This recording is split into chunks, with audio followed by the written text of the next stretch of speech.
Hello and welcome back. President Trump apparently getting tired of all the infighting inside the White House. He's reportedly cracking the whip. According to the Wall Street Journal, the president has ordered his aides to focus on the agenda instead of giving each other nuggies and dead legs. Part of that is said to involve getting his chief strategist, Steve Bannon, and his senior advisor, son-in-law, Jared Kushner, to finally work together. There have been multiple reports claiming the two men do not get along, and it all comes as we rapidly approach the end of the president's first 100 days. That's a big milestone. So will the administration fall in line or unravel under the weight of competing alliances and egos?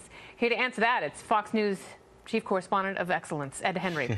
He's also the author of the new book, 42 Faith, the Rest of the Jackie Robinson story. So nice to see you. Welcome back, Ed. Thanks so much. So how much of this is palace intrigue and how much of it is distracting gossip? How important is it for how the country runs?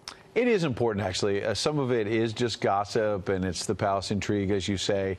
But the bottom line is the president needs to get his agenda on track. They have to get it going on this stuff. And the Republicans won't have anyone to blame if they don't get tax reform, if they don't get repeal and replace Obamacare. Yes, the Democrats are being obstructionists, of course. That's almost a given at this point. Yeah. But the Republicans have the keys to the kingdom. They've got the White House, they've got the House, they've got the Senate. So people want them to govern. And I think what my reporting shows is that the president last Friday got very direct with Bannon and Kushner, his son-in-law, and Priebus, the White House chief of staff.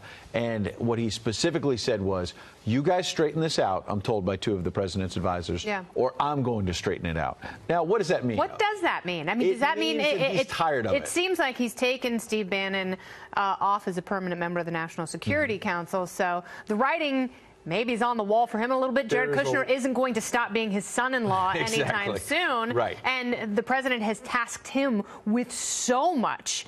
You know, it's easy to see. It appears as though Jared Kushner's star is rising and Steve Bannon's might be waning a little bit. So is this a war, as the Wall Street Journal has sort of posed it, as globalism versus nationalism? A bit of Kushner's globalism versus Bannon's nationalism. Yeah, I think Bannon is holding, you know, the torch lit for the America First mantra of the state of the inaugural address, I should say, as well as the campaign. Yeah. And he's the keeper of the campaign promises. And this was a president who, as a candidate, said America First and was going to be much different in his approach to the world. What we're seeing with Kushner, I don't think it's an exaggeration by the Wall Street Journal. This is a sharp difference where Jared Kushner is more of the Wall Street wing. I mean, he and Gary Cohn, who you saw in a picture there a moment ago, former number 2, I believe it was, at Goldman Sachs.